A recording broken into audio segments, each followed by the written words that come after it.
What is up, guys? Welcome back to the Zach and Pat Show. I'm Zach. I'm Pat. This is the show about manhood, fatherhood, entrepreneurship, and the mentality it takes to be successful at those things. And we'll probably sprinkle in some helpful real estate advice too, because that's what Pat and I do. You know, guys, life can be tough. We can go through some things and struggle at times, but this is the show to let you know that you're not alone. So if you're someone out there going through any of these things, this is the show for you. Shout out to our friends at NeuroGum for keeping us energized and focused. NeuroGum is a chewing gum as well as mints. It's got caffeine, L-theanine, and vitamins B6 and 12. Helps with memory and focus. I chew a piece whenever I, just need a little bit of a mental boost. Whenever I'm, out making calls, showing houses to my clients, before a big meeting, before a workout, sometimes while I'm drilling in jiu-jitsu. Just really anytime I feel like I need a little bit of a mental boost, I pop a piece of NeuroGum, gets me to where I need to be. Only about 40 milligrams of caffeine per piece, so not going to get you super jazzed up, but just a little nice little mellow rush. And also shout out to our people over at Captain Beard Co. They make unbelievable products for your beard, but they also have body wash, shampoo, conditioner, and candles, all made from natural ingredients and smell amazing. So if you're looking for any, or you want to try new men's grooming stuff, give Captain Beard Co. a try and use our promo code Zach and Pat for 10% off your purchases. And lastly, thanks to our newest sponsor, Hand Wraps Rolling Papers. If you are a cannabis user, it's legal here in Missouri. It's legal in a lot of states, and it's local to St. Louis. My friend Justin Bricker, also a jiu-jitsu practitioner, made this company. This is all him. They're in like 16 local dispensaries here in town, and they're the nicest quality rolling papers I've ever used. So get out there and check them out. Yeah. Now, to introduce our awesome guest today, he's a husband, he's a father, he's a jiu-jitsu practitioner, he's the owner of Clean Eatz STL, the general manager at Exo Sport Performance, the great and powerful Bret Kelly. Welcome, sir. Great and powerful. Yeah, dude. Great and powerful. Heck yeah. Need to be more powerful. Yeah. Well, we really appreciate you coming on, man. Yeah, thanks for having it's me. been a long time coming. We've been talking about this for a while, so I'm glad to finally get you in here. For the people who don't know you out there, if you could just give us kind of a little brief intro to who you are. Yeah, grew up in St. Louis. Kind of always got into sports, strength conditioning. I played football growing up, played rugby, did wrestling, all that kind of stuff. And then went and did my undergraduate at University of Missouri. Came back here to St. Louis and got my master's in sports science. Really wanted to get into strength conditioning. So I found an internship with the U.S. ski team. Went out there, moved out to Utah for a year of unpaid internship, which was eye-opening. Learned a ton out there from that. And then that kind of led the way for me to start in the strength conditioning field. So I actually went and worked in minor league baseball for a while just because of connections I had. Went and did the Cardinals for a little bit, went and did St. Louis University working with their softball, baseball team. And then ended up meeting my wife when I was in St. Louis, then got a job offer with the White Sox. So I moved back out to Phoenix. We did long distance, and she moved with me to Utah. I got a job with the U.S. ski team. Now we're back here in St. Louis. We moved back, I guess, 2019, into 2019, so right before, shut down. Yeah. Came back here and partnered up with Exos and Mercy here in St. Louis to open up the space we're at now. So, yeah. Nice. So you did an internship with the U.S. ski team, and then ended up going back there and getting a job with them. Yeah, exactly. So, yeah, I did the internship. Like I said, that was, I don't even remember what year that was, 2012 maybe? 2013, I think, something like that. 2012, I guess, because the year before the Cardinals. So yeah, I did that out there, and it's for any young strength coaches. A lot of times they don't want to take unpaid internships or potentially complain about it. I literally quit my full-time job and left my friends and family to move somewhere where I didn't know anybody, and took that risk. And to me, it was unpaid, yeah, but like I didn't have to pay for it, and I was learning more in those 6 months than I did in 2 years of grad school and undergrad and everything. And that really led to really my entire career because I made good connections there. Yeah. Now, how did you get the connection? Or are you involved with like skiing before? Or like what's like the connection there? How'd you get the Yeah. position? So I grew up skiing and snowboarding. Okay. Used to go out to Colorado. Like we would just find some friend that would be going out there and kind of hop on with his family.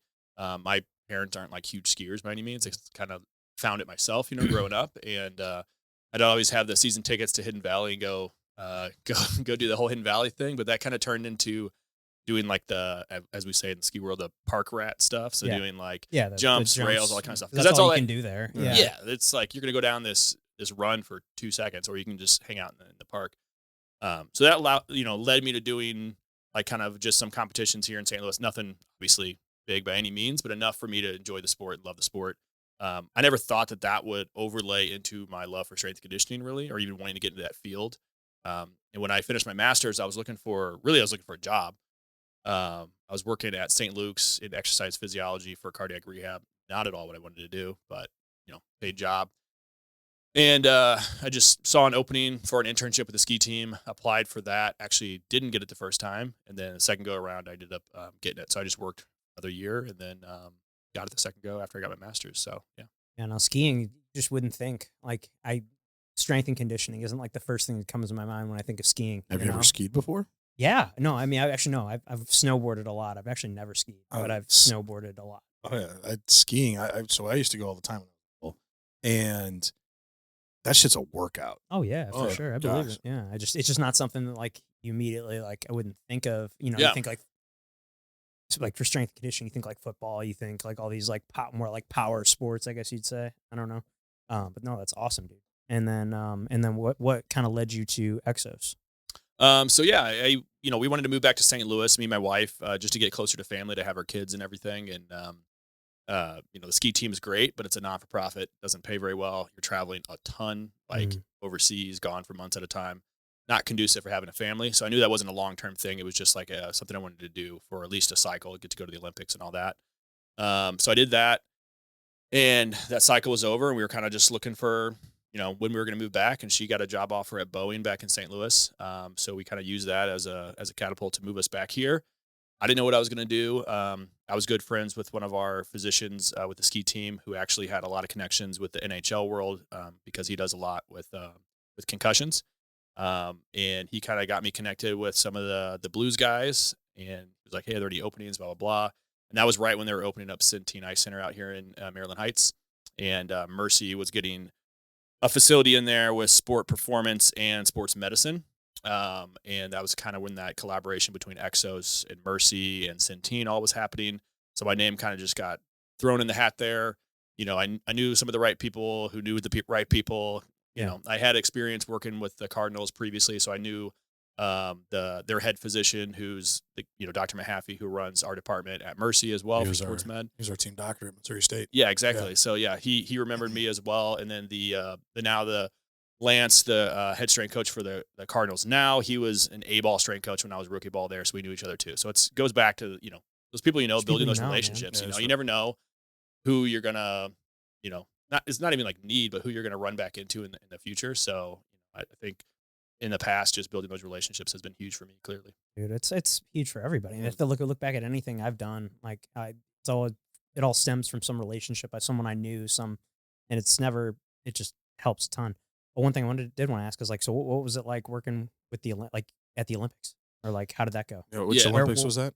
We did Pyeongchang, so 2018 Olympics. So that was the one I was actually at, and then I was an intern before the Russia. Remember what? 2014 Sochi, yeah. So I was intern before Sochi, and then I worked and actually got to go to Pyeongchang. So I was out in Korea for like a month out there. What's it like being at the chaotic? Yeah, it's literally all all you can. It's literally chaos every day. So I mean, it's as controlled as it can be, but there's so many people. There's so much. Everybody's got their own stuff going on, right? And it's all condensed into one area. I didn't stay in the village, but I had to have access to the village and the buses and all that kind of stuff. So me and a lot of the other coaches stayed off, campus, whatever you want to call it, in the village. We had these apartments we all stayed in. So there was a lot of mornings where I'd wake up and I had to like figure out how the hell I was getting to the village. Like I would hitch rides with other coaches if they had like a van, because not all of us had cars. There was multiple times I snuck on the NBC bus, pretending like I didn't speak, I didn't know what they were saying, because they're like, "We need your badge," and I just kept walking, kind of thing. Yeah. And multiple times where I had to get dropped off at the bobsled course at midnight, so I could like walk to my house, because that was like the closest drop off from the buses. So it was just pretty chaotic all the time. Also, like you're obviously going out a lot as well, and like celebrating the wins. I think one of the things that people don't really tell you, you don't think about, is when you go there. It's really exciting to have your athletes win, but most of them are going to fail at their dreams. And like having a lot of those conversations, like I remember specifically at Halfpipe, we had two guys medal. We had a gold, silver, and then we had another guy who literally crashed all 3 runs, gave himself a concussion, and like didn't. Like, it was one of the worst performances probably of his life, and it was at the Olympics. And like it was really weird as a coach. Like you're talking to this guy and trying to help him through that. On the other side, you have these 2 guys that literally They're just on won a top of the gold world. medal and a silver medal on the same team technically, right? So it was it's pretty chaotic on a day-to-day basis. So Got to be hard, man. Like someone just broke, just failed at their dreams, like right in front of you, and then you got some people on the other side just absolutely on cloud 9. yeah, it was wild. Damn. And how long were you there? I was in Korea for about a month. Okay. So we went there, part of my job was setting up like the actual gyms. So, inside the village, they have a gym for everybody to use. As you can imagine, every country in the world is using that. Not really where we want to work out. So we actually will build our own facilities when we go to the Olympics. Team USA does. They build their own places where athletes can eat outside of the village too. So if you want to like go get food made by the dietitians that you know or chefs that you know already, like our team chef, Alan, he literally got there 2 months beforehand and turned some ski shops into kitchens. And like those were around where all the coaches would live. So the athletes could come there and eat with the staff and everything outside of the village and the chaos. And then I know we actually had 2 gyms there. We had to order everything like a year ahead of time. We built it in Utah to make sure it would fit the area we had and like would all work out. Broke it back down, put them in boxes, had to ship it on crates, which took like 6 months to get to Korea. And then I got to Korea and there was these huge crates where we had to unpack and basically build a gym Like, for a month. And then part of my job was breaking it back down and shipping it back, obviously. Cool part was a lot of the Olympics will use these temporary buildings and they'll ship them between Olympics. So I know like they said that the building we were in, like the first time it was used was the, I guess, Brazil game. So it had been to like 3 games. So it's like these huge, like wooden, like, I don't know, boxes basically they put up and they just ship them around the world to different Olympics as temporary structures. And ours was paid for by Spider because they had like a Spider store and they paid for our space if they could have like a window into the gym. We had this really awkward window that like people who were like shopping in Spider would be watching us like work out, which was weird, but we got a free place to work out. So. Yeah, I'll take it. God, that's weird. I've heard some crazy stories about the athlete village, like at least in like through the internet. Like, is it really as crazy as like? I mean, yeah, there's a lot of people in one place, so you can imagine how crazy it's going to be. And like I said, I didn't live in the village, and the games I was at, it was definitely a little bit more strict about like we had to like sneak beer into the village and stuff. I remember, but there was a lot of people living outside of the village too, and they have these, they call them like USA House, or these areas that basically are kind of like places you can go celebrate with your family kind of thing. And Team USA did a good job of making it like very almost like wholesome, where you had like very nice dinners and like higher end cocktails and kind of more relaxed.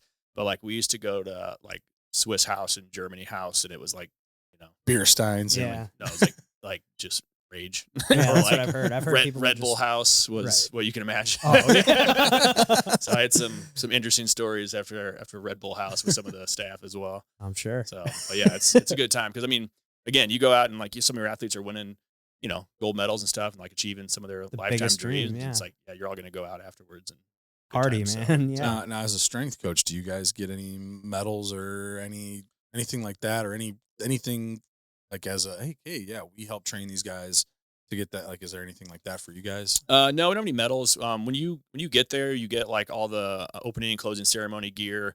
So I actually sold most of mine because what am I going to do with that? Yeah. You get a ring. So I have like it's a different color for like staff. So I have like a staff Olympic ring. And then I actually have like my badges and everything that you had to wear to get in everywhere, your credentials. And I was big on trading like pins, which kind of sounds weird, but when you're there, like everybody has their own country's pin. So I'd see somebody from like I remember saw somebody from like Thailand, which there's like 3 people at the Winter Olympics from Thailand. Sure. I'm like, oh, I got to get this fucker's pen, and like try to trade him my USA pen. So I have this lanyard framed in my basement with like all these pins from all these countries, and like to me, something like that is like way cooler than like a jacket or anything because it's like all that is like a story almost. And then my aerials coach, he actually had some leftover bibs, so he got my athletes to like sign all the bibs and everything. Sweet. So we have that like framed in my basement. So yeah. Badass. And what's like training these athletes? What's that? What's like the protocol? I'm sure. I guess it's probably different for every athlete and every like sport specific. But if you can give any insight into that. Yeah, I mean, honestly, it's probably not as different as you'd think. Like, I mean, similar to probably what you guys are doing on a regular basis. We're going to be doing, hip hinging stuff. We're going to be doing bilateral, unilateral, lower pushing, upper body, horizontal, vertical, right? So you're going to get all those same standards of just general strength. I think that's one thing a lot of people kind of like have a misconception about is they think that like we're going to get super sport specific. I think some people do that too early, and it's like if you're so strong and so powerful, you need to be that sport specific. Then it's like you should be a lot better athlete probably. But typically it was just building those general strength capacities, and I think for some of them it was also trying to think about how they train too. So for instance, aerials, which is one of the sports I worked with, they go down and they do one jump. Now aerials, just like the big ass. Yeah, one big ass jump. They put their hands up. They go. The guys will do now the girls too. The guys will do triple flips with like 5 to 6 twists in there. They're all gymnast background usually, sure, or like diving. So for them, it's it's a 5-10 second jump, right? Like you don't need conditioning for that typically. But if you see how they actually train in the summer, they'll jump into a pool and they'll swim out and they'll hike all the way back up and they'll jump in a pool and they'll hike back up. They'll do it for 3 or 4 hours. Jump like off of. They have these jumps that go into water, like on their skis. On their skis. Okay. And then they have bubbles that come up to to break the water tension. They'll have holes drilled in their skis so that it's not as much compression when they land. Yeah, because they're going 60, 70 feet in the air. And so they'll practice their jumps for 3 hours, sometimes twice a day, and then they'll come lift with us. And it's like, so we have to get them prepared to be able to like do that, still like do their jumps at a high level. So sometimes it's like thinking of how you actually need them to prepare for their sport too, not necessarily just the sport itself. And then the third thing I would say is just figuring out what the common injuries are and if there's anything we can do to help potentially prevent those. You're never going to fully prevent injuries from happening. Like sports are, especially at high intensity, right? Sports at a high level, you're going to get injured at some point. But as much as we can do to try to limit those, we're going to. So some of that stuff is maybe where you get more like sport specific, and it's not necessarily for like the performance. It's just like, all right, this is a common injury that's going to happen. Like for my hockey guys I work with, they strain their groin a lot, do a lot of groin stuff, right? Yeah. Well, I would think too with those aerials. I mean, they're flying how high in the air, like 70 feet. And yeah. then they're having to come down and land. The balance and strength that it takes to land. Like, I mean, obviously you got to do something pretty specific for training something like that, right? I mean, we're just doing eccentrics, honestly. Yeah. Like a lot of depth drops, depth jumps. The aerials were always the highest strength to weight ratio athletes in the gym. So like our alpine skiers, like the Bodie Millers, like those, Lindsey Vaughn's, she's a big chick. Like she's strong, right? Like they're coming down at, 80, 90 miles an hour going around turns. You have to be pretty strong to withhold those eccentric loads. But they're also big people. Like the aerials were all tiny people and they were squatting like similar weights to those guys. Like I had guys that were like 120 pounds that are like repping out 315. And it's like, because they want to be light to be able to spin faster and land well. But they also like have to have that strength, like you said, catch they're themselves. Dropping. Yeah. So it's pretty wild. So cool. That's really cool. Yeah. So how long? So that was in what year was that? It was 2016. You said. Yeah. The Olympics were 2018. Yeah. So yeah, something like that. 2016 to 2018, I guess I was when I was out there. Okay, and then you transitioned to Exos, and then there is that where you kind of became this like ACL guy, like where that's kind of your area of expertise, if I'm not mistaken, right? Yeah. ACL rehab. Yeah. So really, when I was with the ski team, I would say that started just because skiing. To give you like an idea, people always talk about how like young female athletes tear their ACLs a lot. For like women's soccer in high school, it's like a 4% ACL injury rate all the time. I can name like 5 people. Yeah, exactly. So that's considered like a high injury rate for ACLs. Why is like that 4%. so high in females versus males? Well, that's a whole other debate probably. Okay. But I mean, there's some people think it's related to potentially hormone changes. Like actually, I have a friend that was studying how like the cycles, women's cycles can actually adjust their injury rates happen and stuff. And there's like higher spikes in injury rates when they're actually like on their periods, just because of the hormone changes. Like you're going to have more lax joints as you have higher estrogen. You have estrogen receptors on your ACL, which is going to make it more laxed, potentially put it at risk. That's also like theory. It's not 100% been proven. Women also tend to have wider hips with like knees coming in. So that's going to be more stress on the knee. They call it Q angle. All these things kind of point to like the anatomical differences, but really to me, I think the biggest difference that I've seen as a strength coach is like most of us, like as we're all pretty similar age. Like we were growing up as male athletes, like strength conditioning was put on us early. Mhm. Yeah. Right. Absolutely. Like, do you remember, like, at least when I was in high school, a lot of the female athletes, like, they didn't lift, No. right? They Mhm. went and ran. You played soccer, you ran. And it's like that That's- transition is starting to happen, which is really good to see. But I think a lot of it is that, man, like they need to start strength and conditioning earlier, just like male athletes. They're competing at a high level, and you just don't see that as often. So I think some of it is just that strength to weight ratio as well, and being able to control the body on like eccentric loads, because that's when that ACL rupture usually happens, is like planting your foot and trying to stop, right? Yeah. The like quick cutting. Yeah, I feel like exactly. when people really like tear it. Yeah. So yeah, I kind of became that ACL whatever guy when I was in Utah, because free skiing, which is like half pipe X Games style, their ACL injury rate was 20%, Oh wow. which is absurd. Yeah. Yes. Like A now is skiing more injury prone than snowboarding? Yeah, very. That would make sense. Yeah. Yeah. Specifically for the knees, but I mean, because basically, it was a lot of it was stuff we couldn't prevent. Like, you could get somebody as strong as possible, but if you have somebody falling on a jump at a high speed and they tighten their skis as much as they can so they don't pop off because they're spinning, and they land and catch an edge on one Yeah. ski, that whole Heel lever, hook themselves. exactly, the whole lever's rotating your entire leg. Your knees not, it doesn't matter. Yeah. So most of them happen in like those type of situations. It wasn't typically like somebody just landing, Yeah. unless they were really weak and young or something. Yeah. But yeah, I kind of quickly had to become an ACL expert, because I was pretty much at all times working with a handful of ACL people. And, I'm not a physical therapist, but we had our PTs there, but we'd be doing strength and conditioning work 2 weeks out from surgery with them.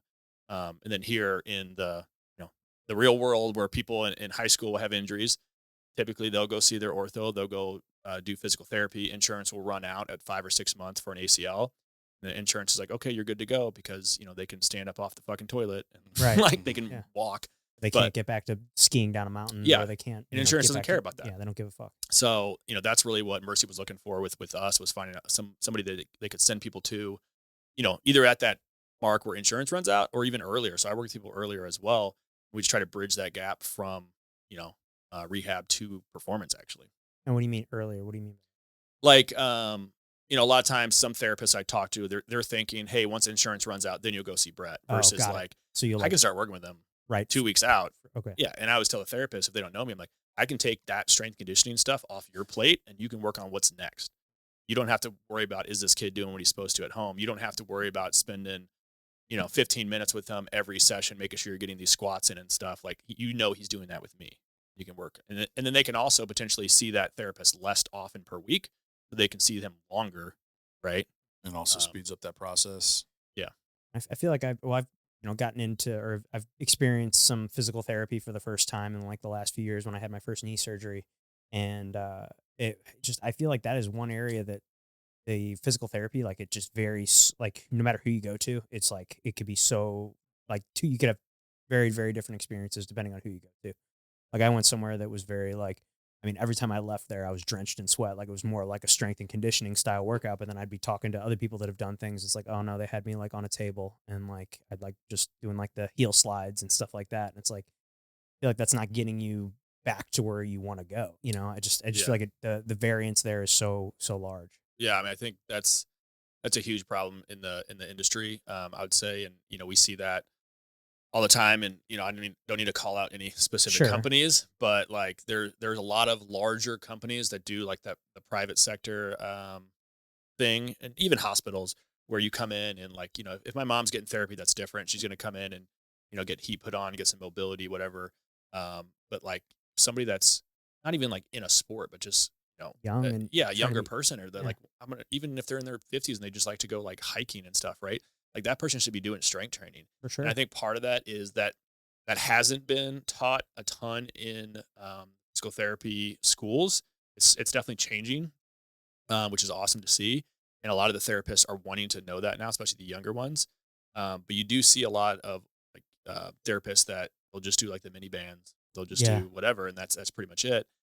Or because insurance takes so much money from each individual person that's going to see the therapist, like that, those therapists are having to see 3 people per hour, which means like you come in, you're going to get put on a table with a heating pad while that person is training somebody else, and then somebody else is doing like, So they can get 3 doing people in stretching, there whatever. every Yeah. hour. And it's like you're not really getting what you need to. Versus if you go see like our sports, obviously I'm biased, but our sports medicine staff, Like they're going to see you for an hour. Most of them, if not all of them, have worked like in a team setting with strength and conditioning coaches as well. Like whether it be, we have guys that have worked MLS, guys that have worked MLB, kind of everything in between. They'll actually be like over in the squat racks with us, like doing stuff. And we'll do continuing education with our therapists to like show them stuff we know, like, hey, this is how I program this and this is why. And then vice versa. Like they're also talking to us about the therapy. So we understand more about their process too. So I think that's more or less like what needs to happen. And you don't really see that. I think we're a pretty rare breed, like in the medical field, like in a hospital setting. So Mercy's pretty good in that aspect. Because there's not really any other of those, at least in St. Louis, that I know of. Now, you do see that sometimes more in the private sector, but that's usually more like cash-based and stuff. So there's some good clinics out there that do work with therapists or have therapists that are strength coaches as well. The insurance thing, that's a whole nother racket, dude. I'm dealing with that right now. That's been a big pain for the in my knee. ass. Well, yeah, I went and got an MRI a couple months ago, and all of a sudden, I pay like $336 a month for my health insurance. I'm self-employed. Which I thought I was getting good insurance, and then turns out when I get this MRI, I get a bill back for $4,800 just for the MRI, and I'm like, the fuck. So I'm kind of going back and forth with them right now. So I'm hoping to figure that out. But I'm like, okay, because I do have a torn meniscus. I re-tore my meniscus, so I'm like, they could go in there and clean it out, and he said it would be like a 4-week recovery, and I could be back on the mats and everything. So that's what I'd like to do. But I'm like, man, well, I can live with it right now if I have to, but I'm like, boy, I mean, if I could get this fixed, I would prefer to do that. But like the fact that I got charged almost $5,000 just for the MRI, I'm like, dude. And one of the frustrating parts is they said that they had to inject this because I had this. It's the same knee I had surgery. Contrast. Yeah, they put the contrast in there, and dude, that was a fucking mess because it took like 4 different people to like get it in. Like they just couldn't figure out how to get it in my knee for some reason. So my knee was more sore for like 2 days after that than any of the knee pain I've ever had. Just from them having this giant ass needle in there, moving it around, trying to get it for like 30 minutes. And of that $4,800 bill, I'm pretty sure like that was like $2,800 of it when I looked at like the itemized section. I'm like, fuck, Yeah. it's fucking crazy. Yeah, we had to call and complain about our. We just gave birth. The wife. Yeah, just gave birth 7 months ago to our newest daughter, and yeah, I've been dealing with insurance with like just going down the itemized list, and they're like we've had like 4 charges for like different anesthesia, and I'm like, one person doing it. And they're like, well, they had to have somebody else watch it. I'm like, well, they didn't. So yeah, there was only one person there. Well, no, they have to have somebody else watch it. There was another person there. There wasn't. I was there. I was right there. And it's just like basically my word versus theirs.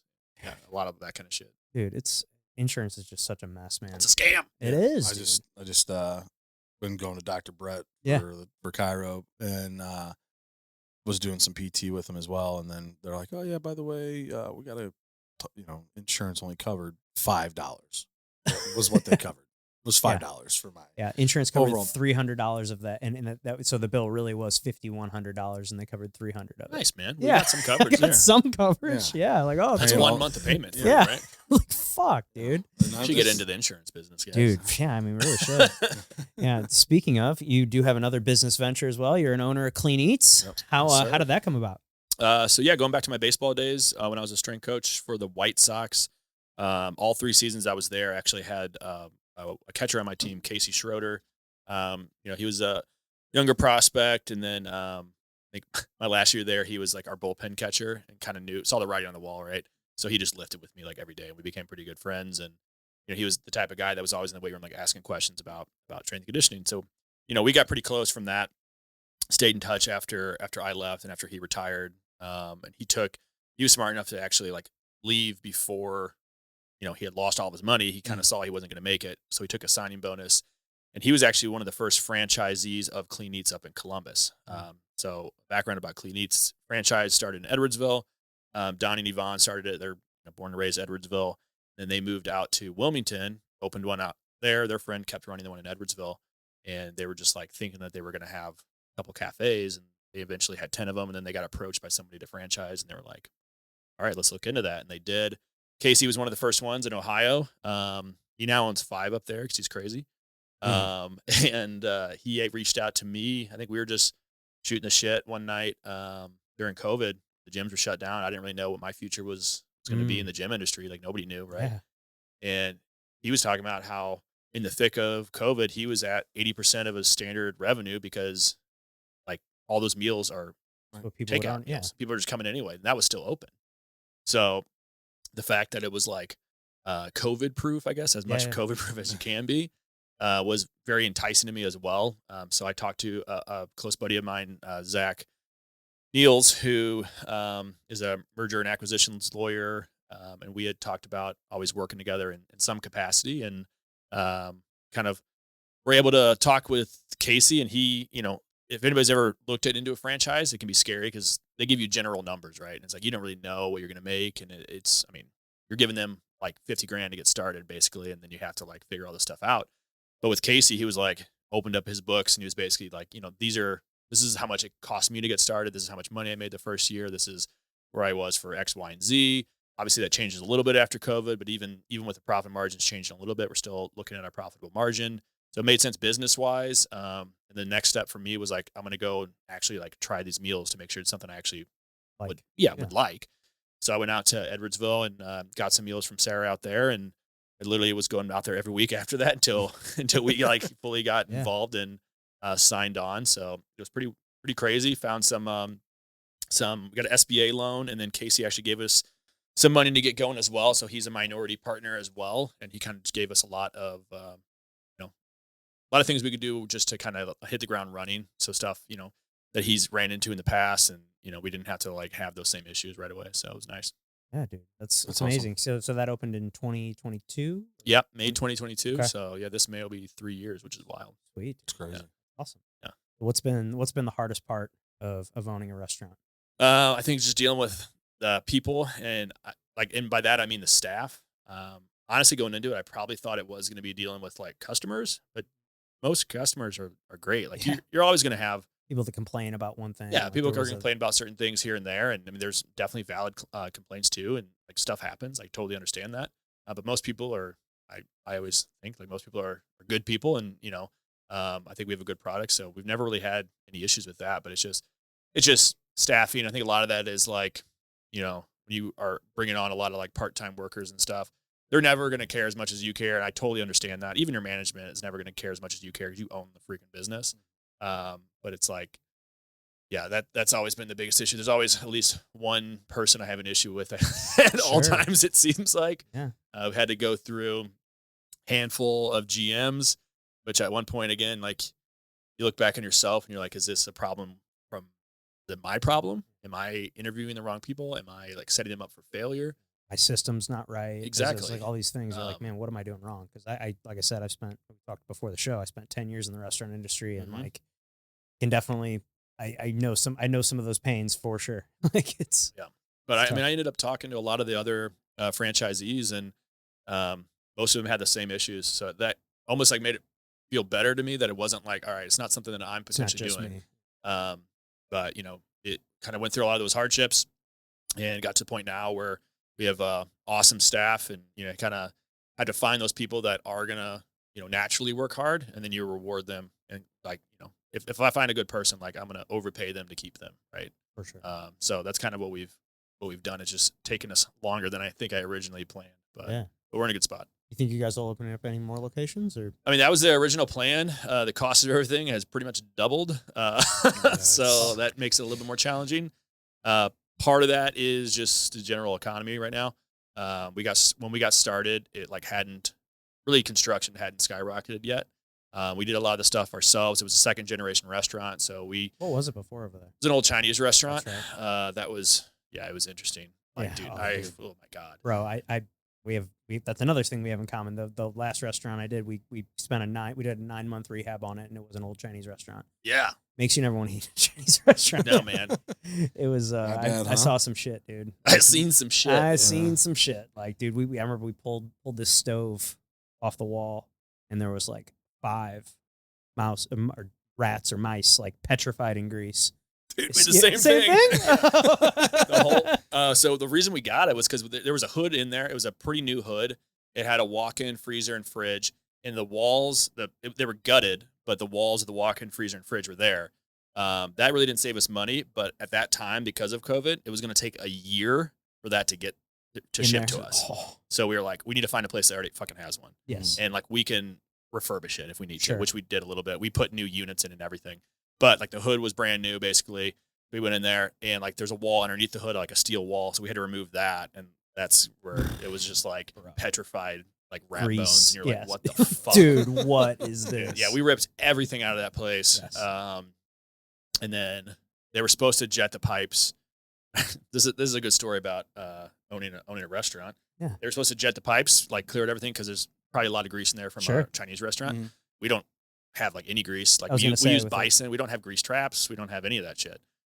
Bison is the only thing we have that has grease in it, and it's very low in fat anyway. So definitely didn't come from us, right? Like Right. the extra fat. But it was the day before we opened, and I like one of our drains started backing up, and I had to call my buddy who's a plumber.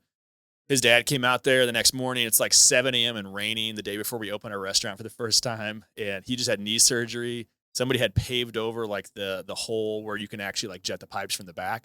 So he's like, yeah, you're going to have to get on the roof. I can't climb a ladder right now. So I went on the roof with like the jet. And he's like, he has me on the phone call. I'm up on the roof in the Telling you rain. what He's to like do. telling me what to do. Oh, And I'm like jetting the pipe from the top of the roof in the pouring rain. Like, Oh gosh. welcome to opening a restaurant. Yeah, man. welcome to owning a restaurant. So, yeah. Dude, I can't tell. Dude, I've done some like when we were doing that restaurant, like we were trying to save all the money we could. You know, there was this. It was a 50-gallon grease trap, and I cleaned that thing out by hand, like with a fucking like dollar store pitcher, just fucking pitchers of grease. Oh, God. Just dumping it into 5-gallon buckets, and then just like There's some gross stuff. And I mean, I talk to anybody that's starting a business now, and I'm just like you can't even look at the whole picture. Like you need to you gotta, yes, one bite at a time. Yeah, exactly. Like dude. if I looked back at the checklist of all the shit we had to do to open this restaurant, like I probably wouldn't have done it. Yeah, But if I'm like, all right, I got to do this today, I got to do this tomorrow and stuff, and you look back and whatever happens with this, at the end of the day, like because we're only a couple years in, like shit can still hit the fan, we can still lose money, I still owe money to a bank, all that kind of stuff. But at the end of the day, like I've learned so much just from running this business, and if nothing else, like gain confidence of like I can actually just have an idea and go like accomplish that. And as long as I just do one step at a time, like I can get there, which I think is a huge different mindset shift for me. Yeah, that was our whole, like, that was me and my business partner on that. That was our like whole motto throughout the whole thing. It's literally why I have this elephant tattooed on my arm is the whole motto was, all right, how do you eat an elephant? One bite at a time. So just anytime we do something big, we got something signed with the city. It was like, him and I would look at each other, another bite, like, and it was just until we finally opened it up. And yeah, it was fucking tough. It's a tough industry to be in, but like, dude, sounds like you guys are fucking killing it. And especially like partnering with all these gyms in town and doing, talk on that, I guess. So you've been kind of just reaching out to local gyms here and trying to partner with them. Yeah. I mean, we're small business down here in South County. So, I know like just a lot of people don't even know about us. When I think about the total number of people in St. Louis and how many like meals we sell on a weekly basis, and like we have like maybe 200 people come in, right? Mhm. It's like there's a million people in this city. Right, It's yeah. like the math should be that we should be doing a lot better than this. That's always something that's in my head is always frustrating, but I know that's probably everybody's business. You also got to think it's a niche. It's a niche thing. Yeah, Like yeah. there's not as, you got to think of how many people like work out and count their macros. Well, yeah, Or, but like, I mean, or- that's the other thing is, now that we're getting off track here, Sorry. is when I first opened up, I was really marketing towards like weight loss, fitness, people counting their macros, because that's how I saw it. Probably 75, 80% of the people that come in are just like, I just don't want to make dinner. They don't give a shit about the macros. There's like, I just want something that I know is like real food. It's not fast food. Sure. Like it's actually rice, chicken, and vegetables, you know? Right. Like there's no added salt, no added sugar, nothing like that. And I just don't want to make dinner. But do you guys do catering? Yeah, we do catering. We're like 5th in the franchise in catering. We do a ton of catering. I was going to say, Sweet. that seems like that would be a big... Lots of wraps and bowls. Yeah. Yeah. But what were we talking about before? I don't even remember. Blacked out. Murphy Wine, where were we? Yeah. For us, that's been a big part of it is just getting out there doing grassroots marketing, partnering with different gyms, different companies all over, trying to get really our name and our meals into as many people's hands as possible. So part of that is, which is one of the ways that we met was the Feed the First Responders. So, your guys' group bought meals from us wholesale and gave them to a bunch of first responders. I think you guys got like 250 meals from us. And then I go out and I give meals all the time to different firehouses, police stations, whatever. One, it's giving back. Two, it's also just a way for us, honestly, to have some marketing as well. Yeah. And then we do stuff with the gyms where we go through and I'll just meet different gym owners or, GMs, whoever. And I try to set up a time where we can have like a free workout with our staff, whether it be in one of their classes or I was at Exist a few weeks ago and I just ran it. Obviously, I just wrote a program for my staff. We'll usually give the gym like some type of raffle for their members, and then we'll just like post about them too. So they get some marketing for it. They get some free stuff they can raffle off.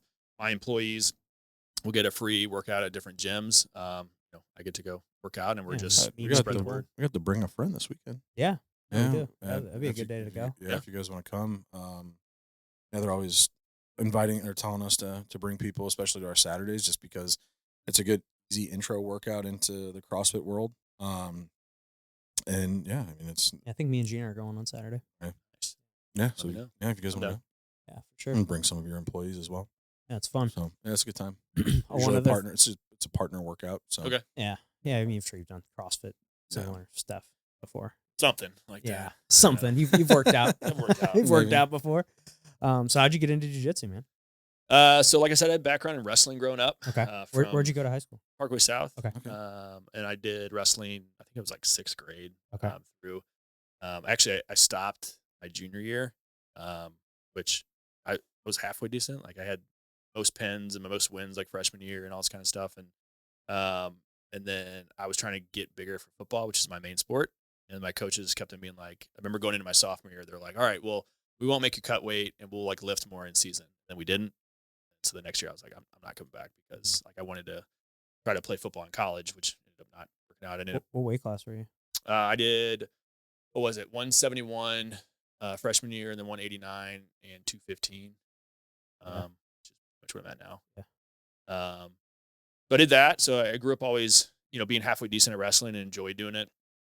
And then I kind of just completely got out of it. I've always had to do like something competitive, whether it be like weightlifting, powerlifting. I played rugby for like 7 years. Oh, really? Like I feel like I always have like something that I like to do that's competitive. And part of that is that gets me training in the gym too. Like I do enjoy working out. But just like anybody, to work out for a little motivation. Oh yeah, dude. Yeah, I need something. Yeah. I that's all I did for several years. I mean, pretty much like all through college and then a few years out of college and everything. All I did was just lift weights. And part of me was like, oh, should I do like a bodybuilding show? But like, man, that just never sounded like fun to me. Like standing up on a stage and flexing.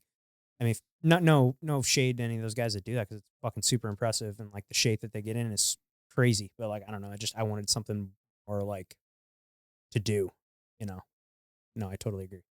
Yeah, I mean that's how I always was too. Like I needed to train for some type of like physical output. I mean, it's the same thing. Like you have people that train to run a half marathon. It's like gives you a reason to run. actually go. Well, that was part of the reason why I stopped working out when I retired from baseball. Was like I didn't have anything to work out for.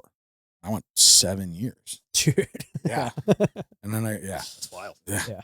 And then started playing hockey again and realized like, oh shit, I need to do something. Like this isn't gonna work. And the divorce, and I'm like, man, I'm fat. No one wants to date a fat person. I think you just described how people tear their Achilles. Yeah. It's like they were athletic, they stopped, and then they turned 30 and jump back into something. Jump back in. Knock on wood, no injuries. But injuries. Also back in the gym working out. So yeah. But yeah. So looking for an outlet, you just walked into Revive one day, or how did that come about? I worked with Stu. Okay. Has he been on this? I don't know if he has. No, he hasn't. I'd like to have him on. I tried to. We had Adam scheduled at one point, Adam Meredith. But then we had to reschedule, so he's coming on in a couple weeks. Nice. So yeah, I worked with Stu at Output when I first moved back here. Okay. We had a connection just through an intern I had with the ski team that trained with him. I did my my knee rehab at that place. It was Output. Yeah, Output. Yeah, and then now she's moved since then. Yeah. So, Optimal Movement. Yeah, I know Summers. them. Yeah, Taylor. Yeah, I know her too. Yeah, they do a lot of ACL stuff as well. There, she's awesome. Great, she's one of the ones I was talking about. That's like there's good clinics that still do. Well, like I said, every time exactly. I'd left there, I'm drenched in like it was like a hell of a workout every time. Yeah, that's like that's what it should be, and that's what we want to do too. So right, because we're hard. But yeah, so I knew Stu, trained with him a little bit, worked out at Output. And he kind of connected me with Adam, just not even like jiu-jitsu wise, just working out. And then Adam had me on his podcast randomly 4 years ago, maybe when he was doing Outside Perspective. Yeah. And we kind of just stayed in touch because we hit it off. And, at that time I told him I had done some jujitsu when I was out in Utah, just through an intern that kind of brought me out there. And so he opened up his space in St. Anne for Imposed Will. They have a padded room, and he's like, you should come out and train with us one day. He's kind of was always trying to get me back in it, and I just always had excuses. Like, I got kids, don't have time, blah, blah, blah. So I rolled out there with them for a couple days, and they were kind of just obviously beating the shit out of me. But you know how it is, like rolling with the higher belts, like they're going to teach you stuff. They're not just going to like choke you out. Right. Right. The good people. Yeah. Yeah. Adam wasn't choking us. It was good. And he was like, why aren't you training? I don't know. You need to go somewhere. So he was kind of just like he was the one that was pushing me towards it. So he's the one, I told him I was, if I did it, I would probably want to compete just because that's who I am. Yeah. He's like, you should go check out Revive. Like most of the guys there will compete and stuff. And I just walked in the door there and met Junior, who's, I do the lunch classes. So Junior usually runs those. Nick is awesome there as well, but I typically can't take his classes as much just because of the kids. Evenings. Yeah. But yeah, both those guys are badass. So it's been fun learning from them, and got my blue belt back in May. Congrats. About 2 weeks before I did my first competition. So thanks, Junior, for fucking bumping me up right before. I still won, so fuck it. No, fuck it. You should have been there anyway. He was like, we had a belt ceremony and I missed it. Next day he was like, I was gonna give you an extra stripe, but you keep choking out my blue belt. So it's like, I'm just gonna give you my blue belt. I'd been rolling for with Utah, and that would have been about a year and a half or 2 years. Okay. So about on par. Yeah, it's on par for sure. So I got that. Then I competed and I beat JJ. The IBJJ. I would watch you compete. Awesome. Hey, no, that thing was tough. Frustrating. It was frustrating. I mean, dude, I learned shit. You learned. you win or you learn. Dude, yeah. I had that guy. He apparently had won a national championship in wrestling. Big boy. Yeah. Yeah, he was thick dude. Yeah, I knew he was gonna come at me because he's wrestling background. Because he pulled, right? So I pulled guard, and I just like held him. Closed guard for a hot minute. He's like 4.5 minutes. My adductors were toast. And I just remember hearing Junior and Nick like yelling. Like I had a cross choke, which again, like I think what I learned was like I was so worried about his game that I didn't play my game, and I don't typically pull guard. I also don't usually like hold that position. I don't go for cross chokes. Right. Like all those things I did, and I tried to cross choke. And I just burned out my forearms. I had T-Rex arms for the rest of it. And at that point, I had like one advantage point, and I was just fatigued. And I think I also didn't even know the score. I didn't even know the time, which is another thing to think about. Yeah. And I saw like an opening for like an arm bar, and I went for it and missed, and he passed and got 2 points. Like 15 seconds left, 20 seconds left. Yeah. Fuck. Yeah. So that was your first comp? Yeah. Oh, that was my second one. Second one. Yeah. The was it American Grappler? Oh yeah. AGF. I did that in May. That was my first comp, which was fun. I won the adult, and then I went to the open, and they had two guys for not adult, sorry, masters because I'm fucking old. Won the masters, and then I went to the open weight class, and the two guys that were supposed to be in it both hurt. So they were like, "Do you want to go to the adult?" Which is the younger guys. I'm like, I guess so. So I went down there and beat the first guy, and then I went to the championship against a dude, Chad, who actually rolls at Revive with me anyway. And I was like, great, I've never beat you. This is going to be awesome. Great. So I went in, I had all the old guys from Revive like rooting for me because they wanted the old guy to win the adult league. Yeah, they want the old guy to beat the young guy. Fucking Chad put me in arm lock, which sounds about right. On par. Yeah. Damn. Yeah, dude. Well, dude, it's so fun. You're competing here soon too, right? Yeah, 2 weeks, the AGF. Yeah. Are you doing that one or anything? No, you've been doing a ton this. I just did these two. I'm dealing with like a little bit of an elbow injury. I got both my knees are giving me I'm falling apart right now. So you're only what, 31? 31, yeah. Got a long time. Yeah. I know, exactly. So I'm like, I need to give it a couple months of like because I did that the CXBJJ a while back, or a couple weeks ago, 3 or 4 weeks ago now. This dude put me in this really it was like weird. The weirdest like submission. He had me in like a scarf hold like arm bar, but from bottom. Like I was in top side. I got submitted from top side control. Oh. Yeah. So I don't see that one that often. Yeah, no, exactly. we were all confused when we were watching. Like we had video of it. I'm like, what the fuck just happened? Dude, it's like this guy's very good at like this just really weird move, and like you wouldn't have seen it coming. Basically, put me in an Americana, and I mean, he went 0 to 100 right away, and like pop in my elbow. I'm like, so now I'm just dealing with I've been training on it, and it's just, Yeah. but it's like weird because it doesn't really like it doesn't hurt right now, but then the second I start like rolling and people start grabbing on my arms Yeah. and stuff, it's like it starts getting sore again, and It's like all right. I'm beat up right now too. and I'm just like, all right, well, I feel like competing right now is just probably not the best bet. I just need to just like chill for a couple months and I kind of get separated my strength back. shoulder a couple weeks ago, Ooh. which I've done in rugby a bunch. My right side, so my left side just feels like a grade 1 or something. Nothing too bad. First to touch, good times. Definitely tweaked my oblique like 2 weeks ago, and that's now or 2 months ago, and that's came back and is now like into my back. Dude, the obliques and ribs are like that's such a common thing in jiu-jitsu, but like I was rolling yesterday and I felt good rolling, and then I got home. Terrible.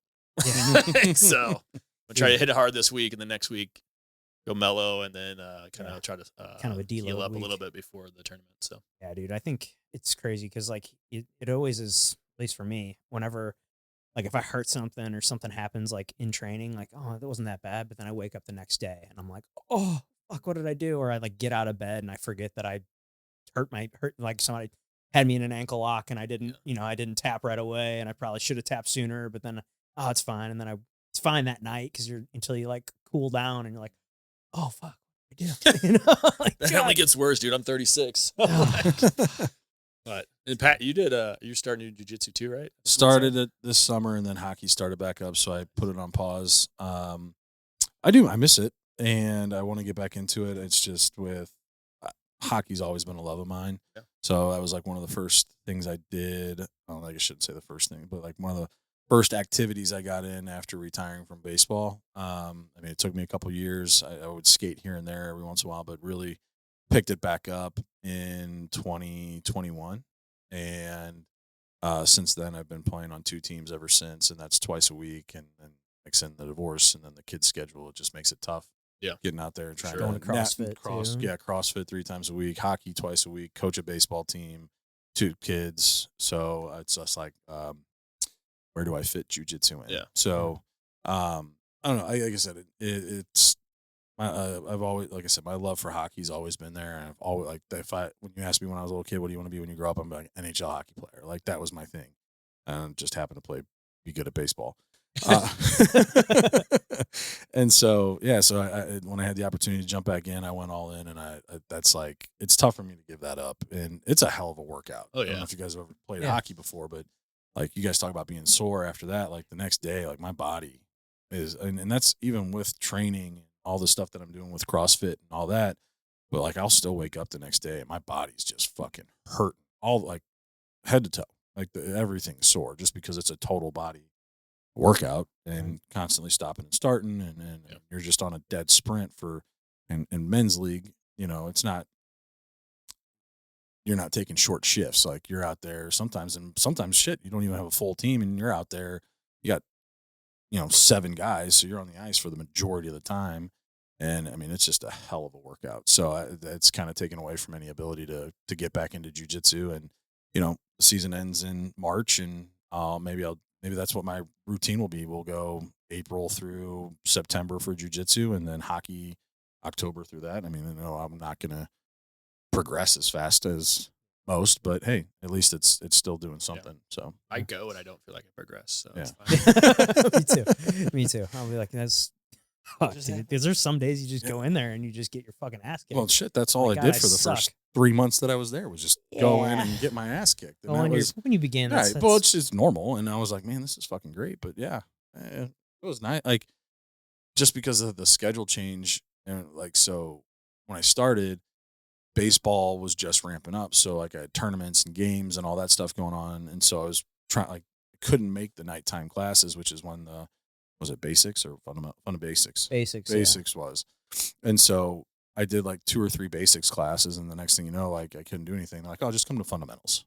And so I go from rolling with nothing but beginners and white belts to blue belts and beyond, and just getting absolutely destroyed. Yeah, because at Watson's, with it being a lot bigger than Revive, Kyle's been around a lot longer. He's got bigger school, and so he puts you through kind of like a 3-month. You're in like what he calls the basics class, where you're just basically in there with anybody who's been in there 3 months or less. And now that's the class I used to coach. I coached that for about 2.5 years. But then once we had the second baby, I had to like give that up just because time. I was like, I Yep. just can't be gone 2 nights out of the week. It's tough.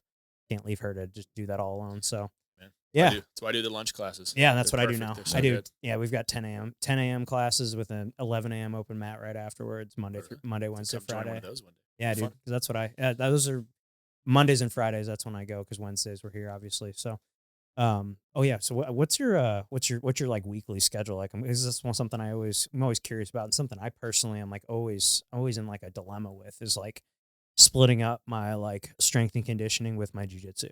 Yeah.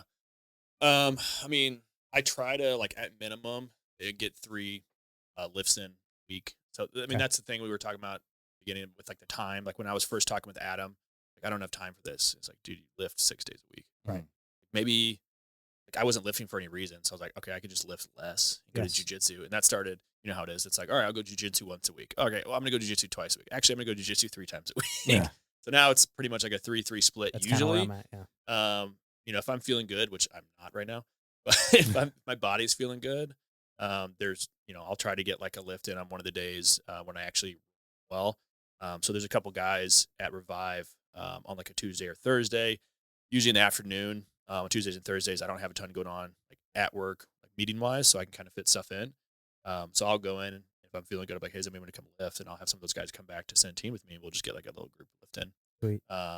And so if I'm doing 4 days a week, that's usually how it is. The last like month, I feel like Saturday and Sunday is like the days I'll actually get my lifts in because that's like the only time I have. But on a normal week, you know, Monday, I'll come through. I'll do like a total body push. I like to do like total push, total pull splits usually. And then Tuesday I'll get jitsu. Wednesday I'll do total pull. I'll do jitsu. Friday I'll kind of just do like total body, more circuit style. Then I'll usually get jiu-jitsu open mat in on Saturday or something. If I want to get another lift in, I can do it. Monday. So, Good. Well, hey, one thing you should always we train on Saturday mornings also, and sometimes Sundays at my buddy's place up the street from here, and he's a roofing company, but he has like giant space just like matted out that his son coaches some like off-season wrestling there, and so like we have the lockbox code, and we'll come up there and train Dude, on Saturday anytime, let me mornings. know. So yeah, for sure. I usually go up to Revive on Saturdays anyway, just Well, open mat. what's nice about it is, I don't know, I mean, it might work better. I don't know if it would work good for your schedule or not, but we do it like early in the morning, like 7:30, 8 o'clock. Oh, yeah. And so it's like we're done by like 9:30, Yeah. and it's like get the rest of your day, especially for me with my job. You know, Saturdays yeah. are prime time, house showing time, and like the class at Watson's is like 11 to 1, and I'm like, it's like right in the middle of the prime, you know. Yeah. That's when people want to look at houses. Or That's where Revive is, 11-1. I'll just bring my daughter up there usually, though, to give my wife like a break from at least one of them. Yeah. She'll just play with the heavy bags for an hour. How old's your oldest? 3. Okay. So she always asks if she can go to fighting class with me. Sick.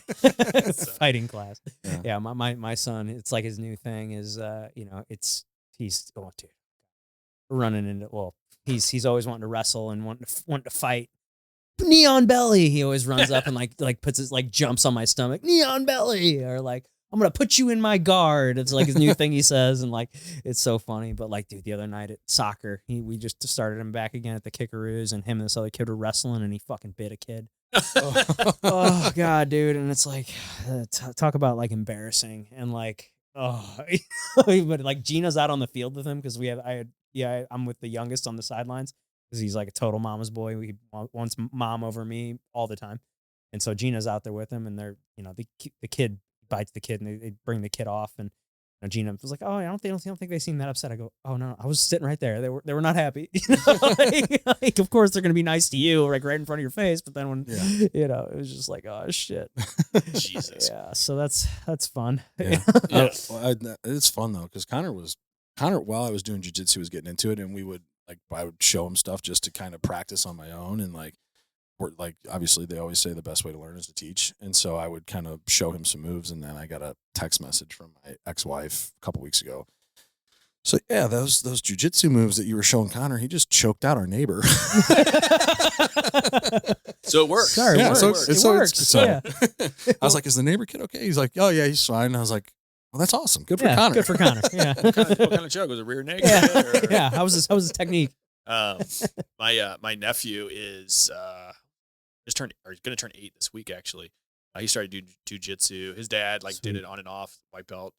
He got him into it. Probably like a couple years ago, but he's like not the type of kid that's going to go out and fight people. He's like, he just enjoys doing it. He's a big kid. And he came out to AGF tournament to watch me. He was just like, Dad, I want to do this. Awesome. And I was like, there's kids tournaments kids too, tournaments man. for sure. He was like, how come I didn't know that, Dad? His dad's like, I don't know. Yeah. Talk to your coaches, man. Yeah. So AGF obviously popped back up, and I messaged them, so he signed up for it. So Sweet. That's cool. like last week, he did his first like quote competition class, and his dad's like, yeah, he's gotten his first taste of like actually like competing versus just like having fun with his friends in jiu-jitsu, and like I think he likes it. So we'll see how the tournament goes for him. So he's going to be rolling on Saturday, so I'll go watch him, and then obviously I'll be there on Sunday. Sweet. Well, I always thought that the story with Josh and his dad was always really cool. Yeah. Like Yeah. Josh McKinney. Yeah, I didn't know the story. So him and his dad are both black belts, and they both started at or his I dad think his started dad like started, 6 months before. Yeah, his dad's. Oh, really? Yeah, and Yeah. Josh has been training since he was like 13. Yeah. And so like him and his dad did it together, and then and they got their black belts like within 6 months like of each 6 other. months of each That's other, awesome. which was Yeah. pretty sick. Yeah. Yeah, I think he was Kyle's first and second black belts. Yeah, That's now pretty they've cool. got their own gym and all that over in Illinois. Yep. And Yeah, heading on. Yeah, I still haven't been out there. Yeah, me man. neither. I need to make. I always say I'm going to make it out there. It's just a fucking hike. Yeah, a lot of those head night guys would come out to us on Yeah, Saturdays. yeah. I which train is with good. because I when I was getting ready for this last match, I was showing up to the Revive Open mats every Friday for several weeks, and then a lot of those guys train out there like Jeff and it's fucking monsters. Yep. They just gave out like I think that they just promoted like 3 or 4 people to black belt actually. I think Yeah, the other I saw a night, so couple it was of pretty those. sweet. Adam invited me out there probably about a month ago Where? All right, head to revive. Oh, cool. Yeah. Yeah, dude. It's Didn't get a chance to go, but we need to get you Let back me in know. there. I know. So Brett, what's it like having 2 girls, man? 'Cause we both Chaotic. have 2 boys. So. Remember how I was talking about the it's probably I don't know if it's worse or better than you guys. It sounds probably worse. I don't know. Yeah, You guys have it worse. Yeah, I was is what gonna I'm say, saying. dude. I was just like, the fact that you said that your daughter can sit, like, you can bring her to class, and she doesn't like I could never bring my son to a jiu-jitsu class right Yeah. now. There's not a chance. Yeah. Like, there's no way he's gonna find something and break it. Like everything looks like a nail in your hammer. It's like, Yeah. like Yeah. he just, I mean, she'll be in the corner just running around like it's dumpster fire over there, but nobody really. There's pad. yeah. I guess there's not that much he can break there, but like, I just know he'd be trying to. Actually, no, he would be trying to like jump in on like partake in the Neon belly. Yeah, exactly. No, he'd be Yeah. jumping on top I usually of would like you. roll over in the corner that's closer to her, so Yeah. I can keep an eye on her. So there's times where I'm like trying to like fight off somebody choking me, and I'll hear "Dad." Yeah. It's like, I'll look up. I'm like, "Don't watch me get choked Yeah. out." You're supposed to think Daddy's invincible. Dad kills the monsters, man. Yeah. But no, it's been awesome. I obviously going into you never what you're gonna get. And I think I just assumed I was gonna have a boy the first time just because like I don't know if you guys know this, I'm a boy. Yeah. And that's kind of what your mindset is. And then they're like, oh, it's a girl. And it was just like, it was never like I wanted to have a boy or a girl. It just shifted my mindset. And honestly, I'm like the biggest girl dad. I just realized like earlier in this that I'm really wearing her like whatever it's called The hair tie. hair tie on my wrist right now still. And yeah, I've got get princess tattoos and nails painted and everything like that too. So, but I think I try to wrestle with her, and like she loves kind of be like a tomboy too and stuff. So we still play that up as well. But her, this is Sophia, my oldest. Her Halloween costume is probably the best representation of her personality. Which she wanted to be a princess, but she also wanted to be a ghost. So she said she was going to be a princess ghost because she wanted to be a scary princess. So we literally painted her face so she looked like she was dead, and she had this like glow in the dark princess outfit, and everybody was like, "Oh, are you a zombie princess? What the hell is this?"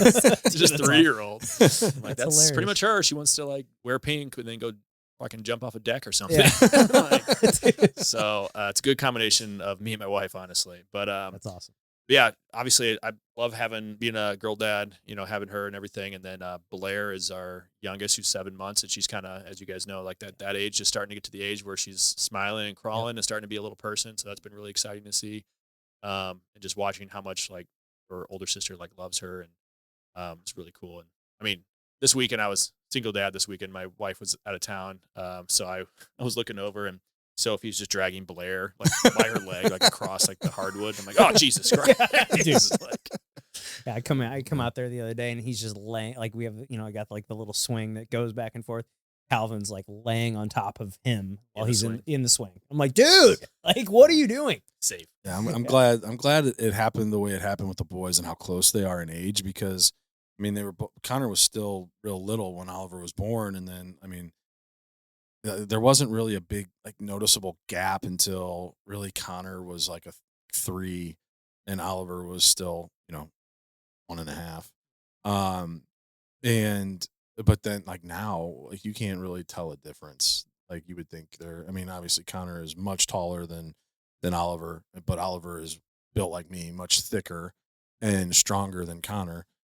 And they go at it all the time. It's great. I've told this a few times on here, but one of the they would start punching each other. So like I'm like, all right, well, I gotta be safe about this. So I bought them boxing gloves, and I just told them, I was like, you can't punch above the shoulders or below the waist. So they literally just beat the shit out of each other from their chest to their stomach, and it's great.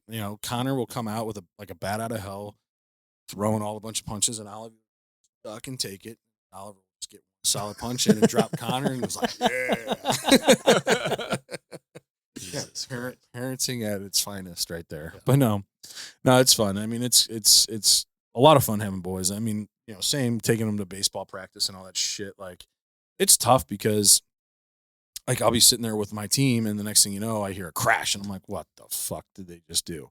And look over, and they've got these medicine balls that they knocked off the rack in there, and then I'm like, all right, you guys are coming with me, and I'm putting the guys through a workout. I'm like, you guys are doing this workout too. Nice. And so you go, and then just take off running. And like they love like Connor loves baseball. Oliver's about it, but they love being around the older guys, and I think that's really cool aspect of everything that's kind of going on with that. And because the older guys are great with them, so they're getting that kind of like Connor's finally kind of seeing what it's like to kind of have an older brother type thing. And then yeah, they have a great time with it. But yeah, I mean, there was one time I'm sitting there and there's a guy that gives hitting instructions there, and he keeps a notebook. And I look over, and Oliver's just drawing all of his notes, all over his notes and shit. And I'm like, this is the wrong coach to do that to, because he's very like type A particular about his stuff. Like his notes are meticulous, and now Oliver's just taking a pen and just coloring all over it. I'm like, oh fuck, that's the last time I'm gonna be able to bring these kids to this place. But yeah, it was. Luckily, he understood, and we were able to fix his notes. But I was just like, oh fuck, that's fucking boys. I think I'm most scared about the future with 2 girls. I don't know if you guys have been around many teenage girls. Yeah. Challenging. Yeah, I can imagine. So I'm going to be the only boy in the house, unless we have another one, which is... You guys think you'll have more? I don't know. We originally were like, yeah, we'll have 3, and then we had 2, and we're like, maybe not. That's kind of so where I'm at. we'll see. I mean, we'll see. If we have a third, it's going to be... we're going to wait a while. Yeah. Because it's like... Nothing... chaos right now. We haven't done anything medically yet, we'll say. Yeah. I started taking testosterone, and so apparently that just kind of, unless I take some other medicine. Yeah, unless I take some other medicine. I had my second daughter. I went on testosterone, so don't bank on that. Don't bank on it. Yeah. No, just, yep. Damn, man.